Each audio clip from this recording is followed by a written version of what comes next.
Olá, tudo bem com vocês? Sejam todos muito bem-vindos a essa explicação sobre o gênero textual narrativo conto. O conto é um gênero textual extremamente curto, simples. E ele, como o próprio nome diz, conta uma história, ele narra uma história. Mas essa história do conto, ela é ficcional, tá? Ela é inventada, ela é criada pelo contista. O contista é aquela pessoa que produz, que escreve o seu conto, tá? Como características do gênero conto, nós temos, segundo o teórico Soares Amora, uma narrativa simples.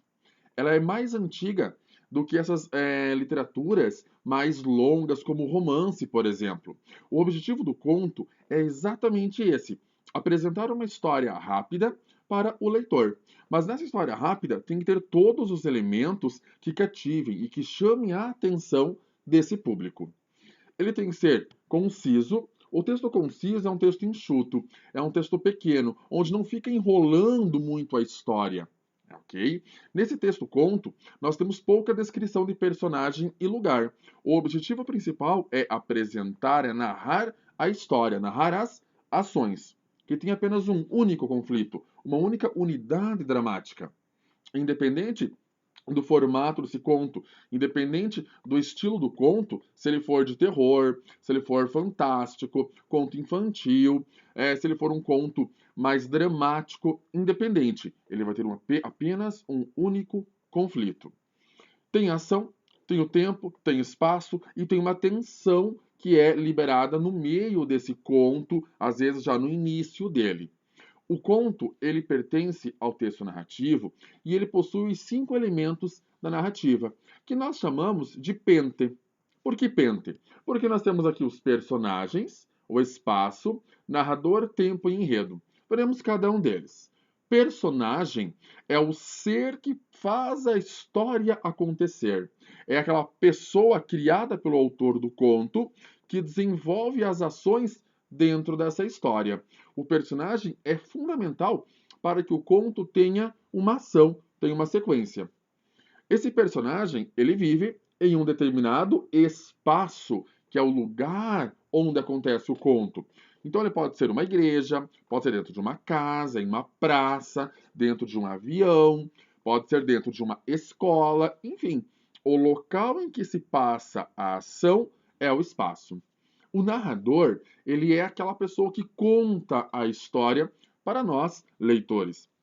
Nós temos basicamente dois narradores. O narrador personagem, que em primeira pessoa conta essa história, ele narra a história e participa dela. Então ele é um narrador participante, um narrador ativo, narra e participa da história.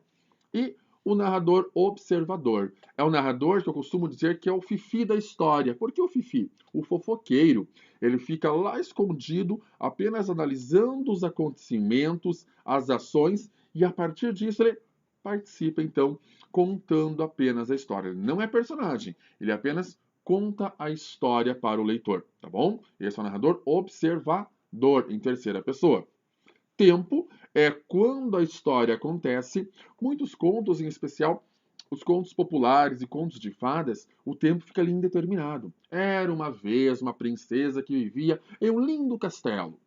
Certa vez, em uma noite escura de inverno. Enfim, né, são expressões, elementos que vão indicar um tempo indeterminado. O tempo ainda pode ser cronológico, tá? Quando eu tenho exatamente quando as ações estão acontecendo, começo, meio e fim, tá bom? E o tempo psicológico, que é aquele tempo que não segue calendário e relógio, ele vai de acordo com as lembranças dos personagens. No conto, geralmente, por ser um texto mais curto, é o tempo cronológico que é utilizado. Mas aí depende muito do autor também, né? Enredo é aquela parte principal do conto, né, do texto narrativo. Sem enredo não tem o conto, porque o enredo é a própria história em si. Dentro do enredo, que é a história do conto, é o assunto desse conto, eu tenho essa estrutura que vocês estão vendo aqui. A estrutura, ela vai iniciar pela situação inicial, que é o começo, é a introdução. Aqui, o autor apresenta ao leitor a história em si, ele já vai dando indícios de onde e quando, se tiver, ocorreu essa história, tá? Ele já vai apresentando os personagens a nós leitores. Então, o primeiro, o segundo parágrafo, eles introduzem a história para o leitor. Aí, na sequência, nós temos o conflito e o desenvolvimento. É a própria história, são os acontecimentos que vão se desencadeando ao longo das linhas e dos parágrafos. As ações acontecem aqui, no conflito, no desenvolvimento, tá? Onde o autor do texto, ele pretende o quê? Ensinar, passar, transmitir ao leitor todas as ações dos personagens, tá bom? Aí vem o clímax, que é quase no final da história já, é aquele momento de tensão. É o momento de emoção, onde alguns mistérios são desvendados, onde os personagens eles realmente estão conseguindo realizar o seu objetivo de ação. Então o clímax é lá no final e já se dirige para o desfecho. O desfecho, aí sim, é a finalização. Muitos contos não apresentam um desfecho bem elaborado, não tem o final do conflito, deixando para nós leitores pensarmos o que será que aconteceu com esse personagem. Qual foi o final dele, será? Muitos autores, muitos contistas tem essa clareza, essa imaginação de deixar o conto sem um final, para que nós, leitores, tenhamos essa imaginação de finalizá-lo.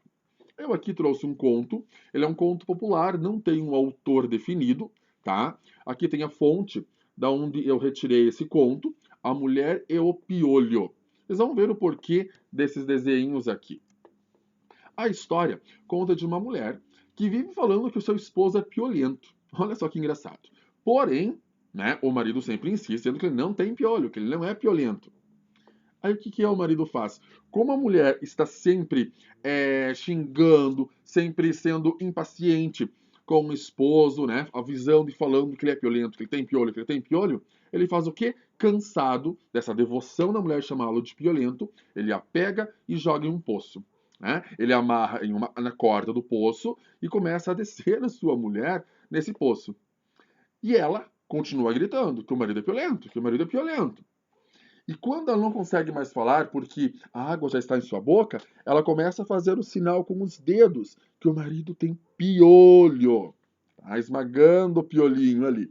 Então, esse é um conto curto, conto simples, chamado conto popular, porque não se tem a definição de quando ele foi escrito, de quem o escreveu. O conto, muitas vezes, ele apresenta o discurso direto, que são as falas dos personagens, né? Em contrapartida do discurso indireto, que é a voz do narrador. Esse texto é narrado em terceira pessoa, narrador observador, certo?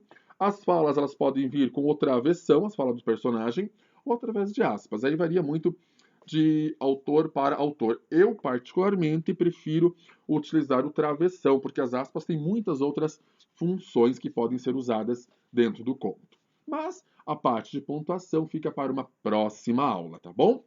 Então, essa história aqui que eu acabei de comentar com vocês, vocês podem parar o vídeo para lê-la com atenção, podem inclusive buscá-la em outras fontes, né, outras versões dessa história também.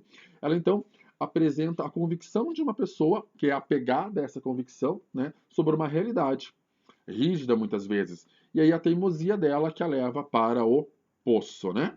A fonte das imagens que o professor Rodrigo trabalhou com vocês aqui é tudo do Google Imagens e algumas são minhas próprias, tá bom, gente? Então, hoje nós trabalhamos com o gênero conto, espero que tenham compreendido e na próxima aula a gente continua. Um grande abraço a todos e até mais.